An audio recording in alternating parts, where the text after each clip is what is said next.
video earlier today. So I'm just in the office, you know, in the office, just doing a few things. Thought I'd say what's up. And, rookie mini camp just happened. Um, just want to give my quick thoughts on a few things.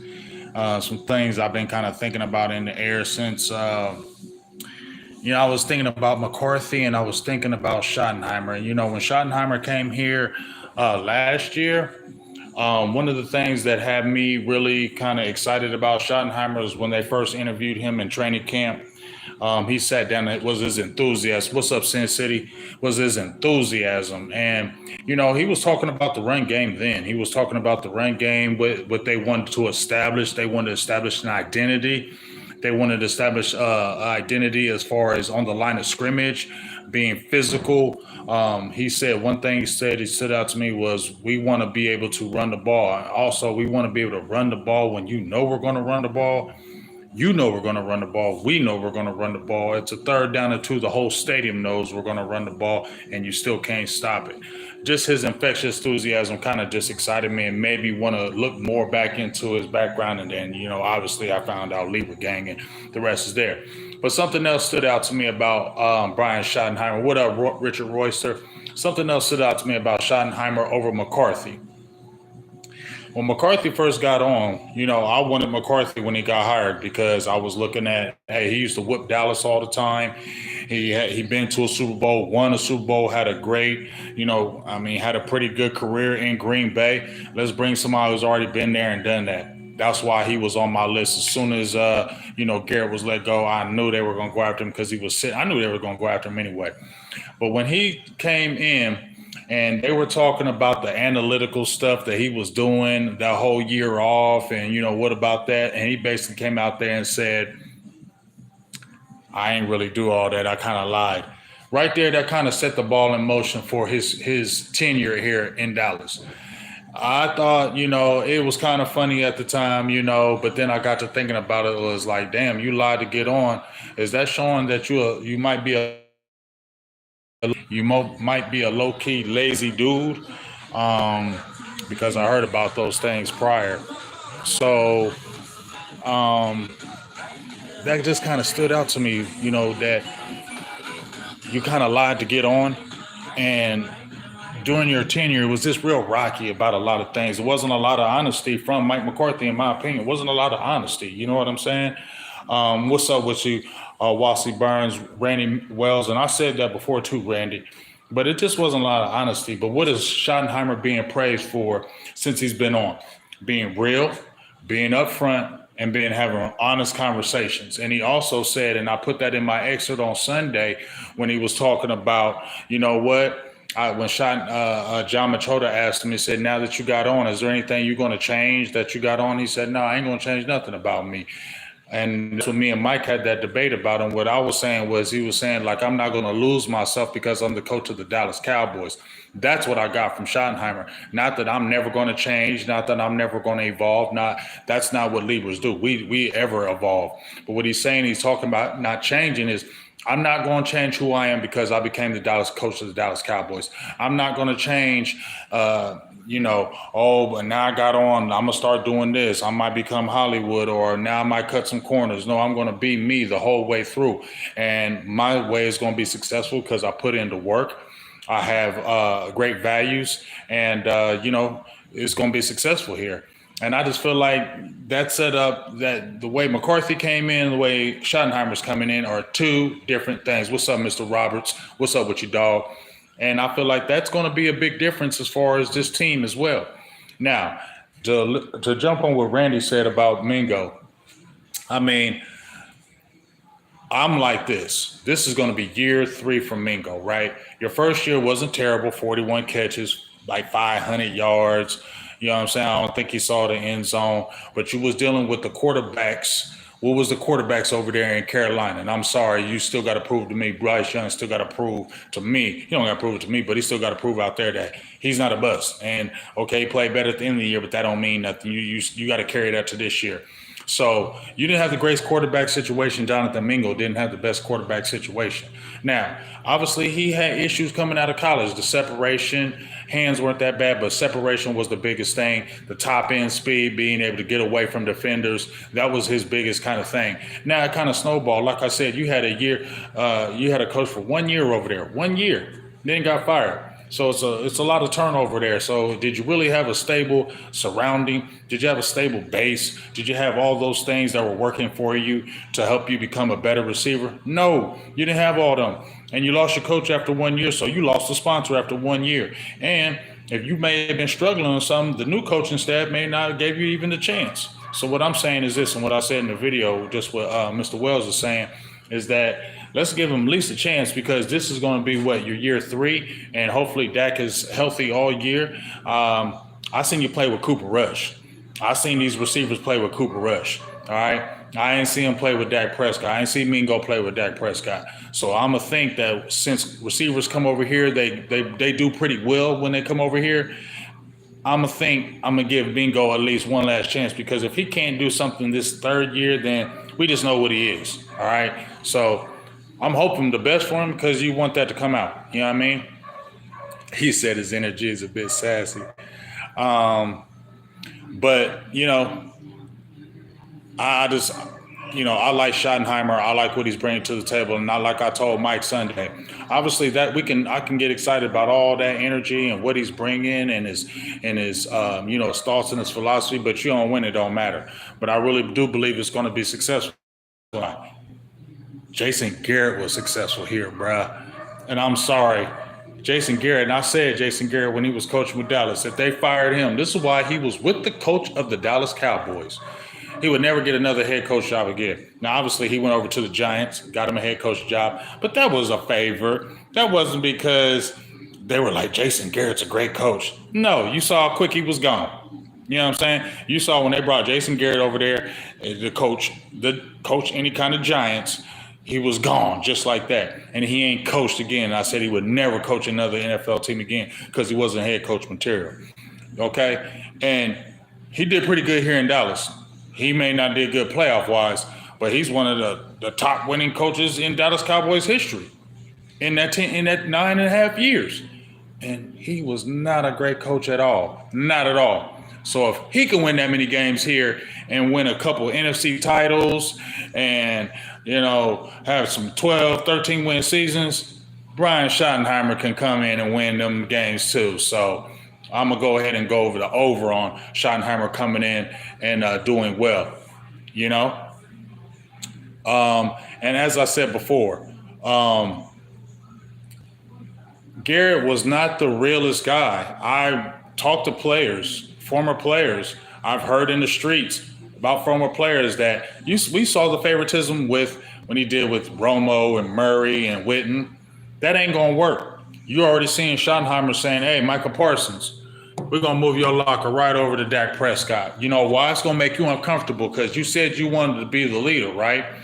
Michael Parsons has been talking a lot saying he wanted to be the leader. And guess what I think Shotty did? Shotty said, okay, you want to be the leader? You want to be the leader? You're talking about it. DeMarcus Lawrence is going. You said them guys is going. You want to be the leader. Ain't just talking and ain't just talking. And I ain't saying that because he did show up to voluntary, but he put his locker right next to Dak. So guess what? We know Dak's the leader. We know Dak's the ultimate professional. We know Dak don't be running his mouth.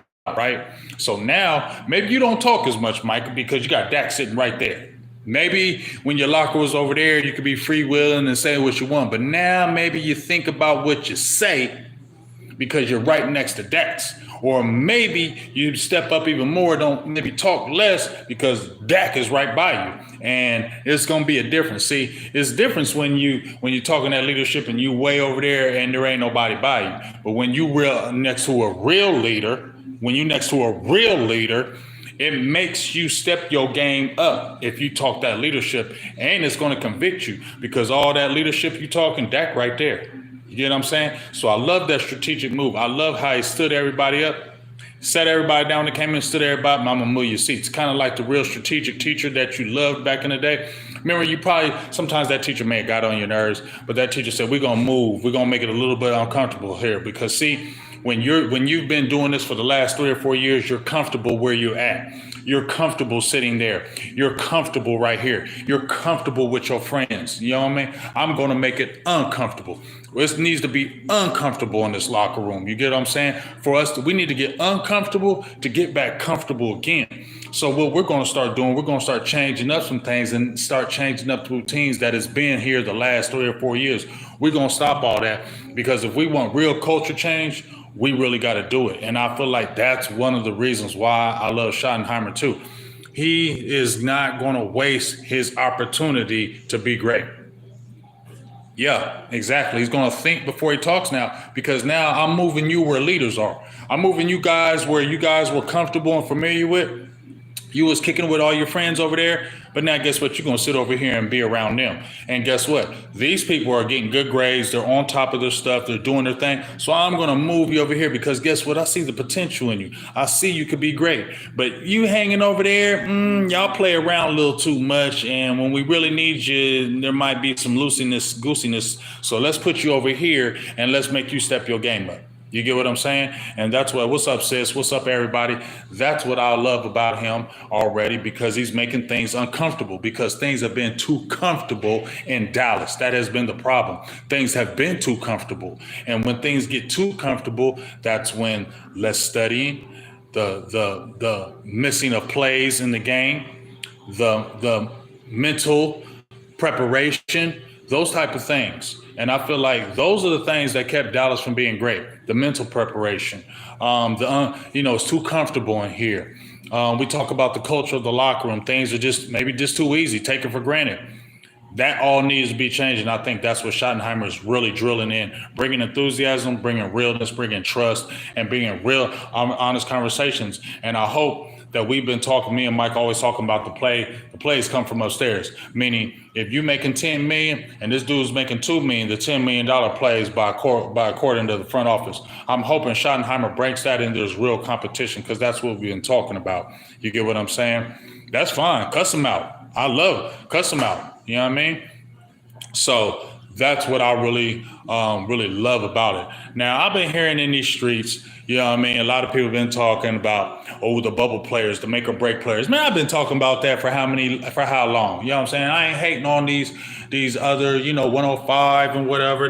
But bro, I'd be saying a lot of these things before this stuff even be popping off, dog. I've been talking about these bubble players. We talking about bubble players?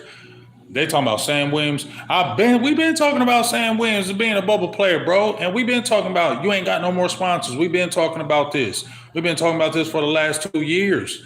Okay. And when DeMarcus Lawrence left, that guy left. Now you were supposed to be the man on that other side. But guess what? You haven't been the best on the off the field. And I'm telling you, Schottenheimer, that's another thing.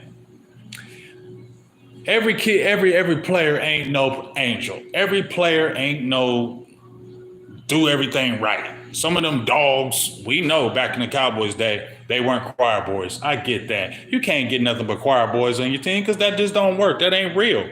But you got to have a standard. And Dallas has always been the place of second chances. Oh, you mess up, come on to Dallas. Oh, you get in trouble, come on to Dallas. Dallas will give you a chance. Oh, you did this, come on to Dallas. And this is what I'm saying. There's nothing wrong with players having second chances, second and third chances. But what I think Schottenheimer is also doing is saying, hey, we're going to have a standard here. We're not just going to take anybody, no matter how good you are. We ain't just going to take you because how good you are if you got a lot of stuff on the off field. I feel like that's why you didn't see Isaiah Bond get picked up yet by Dallas. You get what I'm saying? And that's why I feel like you see Sam Williams is on alert right now, because you've had off-field issues, okay? And I feel like what you've seen Schottenheimer saying, hey, I get it. Everybody ain't perfect. I don't expect that. But we want guys to come in here with some good character, who are got the heads on the shoulders, that we ain't got to worry about when the game Sunday come along, you're going to be suspended because you're doing other stuff. We all need you. So everybody's got to have some kind of accountability. And I think that's what he's doing. You got to have some accountability, because trust me, You can talk about all this accountability, and we want these type of players accountability, but then in the front office goes and gets a weird player or a player who's turning up, it goes against the coach.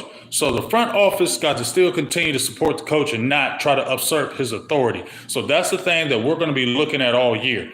Is Jerry and Steven going to be meddling and doing all those type of things? You know what I'm saying? And they not. Stephen Jones ain't trained for no receiver, y'all. Okay, we definitely need some dogs. We got some dogs. You gonna tell me Tyler Booker ain't no dog? Y'all may not want it at 12, but he's gonna be all pro. That's a fact. He's gonna be an animal. I like that Ariza Cooper. I think he's gonna be a real player, and he's gonna put that fire on Sam Williams. And bro, if you don't do it, Sam Williams, you gone. This is your last year because it's your contract year. So you would hope you would get the best out of Sam Williams right now because it's contract year, and they put you on alert by drafting these players and picking up these players. They put you on alert. You get what I'm saying? And Steven and them ain't trading for no more receivers, dog. We just thought, in my opinion, y'all, that talk is dead. He ain't trading for no receiver. That was Jonathan Mingo. Y'all should know that. Once they picked that 4th round for Jonathan Mingo, we should already knew that was the pick for this year's draft. That was the pick. The only person that probably gonna come in this building now is probably Amari Cooper. And they probably, if they do sign Amari Cooper, if nobody has picked him up, is because the familiarity. I said, we all been saying Keenan Allen, but I've been really listening to Keenan Allen and what he's been saying, and he wants to stay on that West Coast because he's from the West Coast. That's where he played his college days. He wants to stay on that West Coast. You know what I'm saying? That's what I'm saying. I'm saying Cooper is their last option. I'm saying they're not going to sign him, Tyrone, until the end. He's their last option. Keenan Allen wants to stay on the West Coast. That's why I don't think he's going to come to Dallas. What other guys? Tyler Lockett's been signed. Who else? They're not trading for no more young players. They already did that with Mingo. So they're not trading for nobody else. I don't care nobody tell me. Show me they'll trade for somebody else. I don't think they will. And Amari Cooper sitting out there, yes, I believe he could very, very possibly be signed by him now, but it won't be now. That's why I said in my last video, it won't be till camp starts, and they'll be waiting to see if anybody else picks him up. If nobody else expresses interest in him or picks him up, then that's when I see by camp. Just like I feel like I told him to go get a defensive tackle. Everybody's talking about getting that second receiver. I said get a defensive tackle because you still only got Mozzie, who I don't trust. I just put what I expect from him in year 3, 60 tackles, 10 tackles for loss, 4 to 5 sacks, because I don't feel like you ever going to justify that first round status. Dallas still lacking in the defensive tackle. Yeah, you got Denzel Jackson. He's just a guy. He's a jag. Justin Rogers, just a guy. And then I like Jay Teoa, but when I watch the tape of him, I like him, but he got holes. And so for us to think he's going to come in as a 7th rounder and be the savior for the defensive line, that's not real. So you still need defensive tackle help, real. So they're probably going to go out there and get Linville Joseph again, 36 years old. Ain't nobody signing him. He probably don't want to come to camp because he's older. So they're probably going to pick him up or somebody like that. And they won't sign Amari Cooper until late. They're just going to drag it on. You know what I'm saying? Because they're going to want to see what Mingo and Ryan Flournoy and Parrish Campbell and those guys look with Dak. And then they'll probably sign Cooper late. But they ain't trading for nobody, in my opinion. They ain't trading for nobody. You know what I'm saying? So Maurice Hurts, he's an injured guy. He's been, I think he was with Cleveland. He's had a lot of injuries, but he's more of a 3-tech, in my opinion. He's not more of the 0 and 1, and that's what the Cowboys need. They need a stout 0-1. They don't need a 3. They got Osa for that. They picked up your boy from the Jets, Solomon Thomas for that. They got pass rushing 3-techs. You feel me? But they don't got that 0 and that 1, a real dog that can really hold the point of attack, get through the line, put pressure up the middle. They don't have that. And I still don't think it's Mozzie. I got to see because I don't believe it's him. You feel me? So, 2017, 2018. I mean, but 2018 when you got Cooper, and you didn't have anybody else. But this is what I want to say, too. I know Dallas ain't Tom Brady, and I mentioned this, and they ain't the Patriots, but guess what? You got Jake Ferguson, you got Luke Schoonmaker. If they pick up Amari Cooper in them late, guess what? Jake, I just made the video. Jake Ferguson is last year of his deal, right? He gonna have to play good or he want a contract. Dallas ain't offering him a contract. Willing to let him play out because they want to see what you do. You need to return back to that second year of 71 catches, 700 yards, and like 5 touchdowns. You need that year because guess what? I seen the New England Patriots win with 2 tight ends. They didn't have true number ones and true number twos until they got Moss, Edelman, Julian Edelman, all the guys Patriots had, and even Pat Mahomes. I know I'm saying quarterbacks that are crazy, but there's been plenty of teams that ain't had number ones and number twos and still can go. You got a good team throughout. I'm not saying not get the number 2. Just go ahead and get Amari Cooper when it needs to, and then let everybody else play from beyond that. But you know what? You got Jake Ferguson. I think he can be really good this year because he wants a contract. Use him. Use these tight ends. Hopefully John Stevens Jr. comes back from this injury. They've been hyping him for the last 2 years. He was a receiver converted to a tight end. You get what I'm saying? Nah, I don't believe that. I don't believe that, Mel. 8, 9 at best. We'll see. It's a tougher schedule. I can't say that because I don't know anything about, I have the belief, but, I can't say they won't be an 8, 9 win team. I think 9, there's 17 games, 9 and 8. I think they could be 10 and 6 this year. Me personally, I think 9 to 10 wins is maybe could happen with 11. It really depends on how quick this team takes to the coaching of Schottenheimer, for real. But I'm gonna say they have more than 8 wins. I'm gonna say more 9 to 10, and I'm gonna say more 10. There's 17 games. I'm gonna say 10 and 7. Nah, I don't see no 6 and 11. Hell no. Nah. Yeah, I would say 9 is a floor, but I would say 9 to 10, but I'm gonna go with 10. Yeah, I know Dak ain't no Brady and I ain't hyping it, but I'm just saying you still have the concept where you can use double tight ends, you can use other players, and I get it. You signed Kevontae Turpin to a 3-year deal. I ain't saying, okay, he's your world beater at receiver.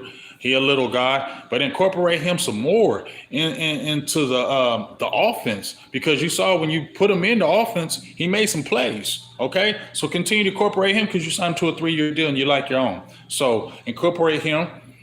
Use Jake Ferguson because he's looking for another contract, so he may really ball out. I don't know if you're going to get the Amari Cooper, but like I said, Mingo didn't have no quarterback or no stability over there in Carolina. Maybe that helps because that does make a difference in a player. We've seen players leave organizations. They ain't do nothing there and they go to another team and turn up. So I'm going to give out hope for him and have one more year how I feel what we're going to do. So we'll see. I mean, they could cut Miles Sanders. His spot was never guaranteed. I do like how they got Jaden Blue. That's another weapon that they got. We were crying about running back, and they didn't get the running back that I loved. But when I compared to the guy I really wanted, Travion Henderson, and compared him to Jaden Blue, the biggest problem with Blue was his fumbling. That's his biggest problem is his fumbling over Travion Henderson because Travion Henderson ran a 4.43 at his pro day. Jaden Blue ran a 4.38 and said he could run faster. And when you look at him, Henderson's like 5'10", Jaden Blue's like 5'9". Henderson was like 205. Jaden Blue came in at 196. I'm sure he could put on about 5 or 6 more pounds without losing that speed. You saw what he can do out the backfield. Henderson catching the ball out the backfield, those wheel routes, those screen passes, little shallow routes, crossing routes, biggest thing that Henderson and Blue is the difference between them two that I liked. Well, Henderson could block. He could really block in the backfield, and that's really going to keep him in the field. Jaden Blue, he's a little light in the pants, so that might be a problem for him going forward, but we'll see. But his fumbling is what he really got to get a hold of. But Dallas got explosiveness. If you can see what he could really do out the backfield and really going against linebackers one-on-one, I mean, you can use him in a variety of ways. He's your Swiss Army piece. He's your Swiss Army knife. So you can do some things with him. So that's a weapon. You feel me? And they said he could eventually carry the load. We'll see about that. Now, he's not that carry the load guy right now at all. So that's why I say Miles Sanders and Javonte Williams are still into play. But we'll see. We'll see what happens. I would love to pick up a Nick Chubb. I'm out here in Ohio, so I've seen Nick Chubb from the very beginning. I've seen, Nick Chubb been a dog since Georgia, right? That would be a great pickup because it's power football. Your line of scrimmage is going to have power, and you need a power back. And if you had a Nick Chubb, because it's hard to rely on that rookie from Clemson that they got in the seventh round. He went that far for a reason. But if you got a power guy like Nick Chubb, who's been there, done that, you don't need to get him. You don't need him to get 1,400 yards. You just need to have him have respectable numbers and have that defense respect. People are going to respect a Nick Chubb.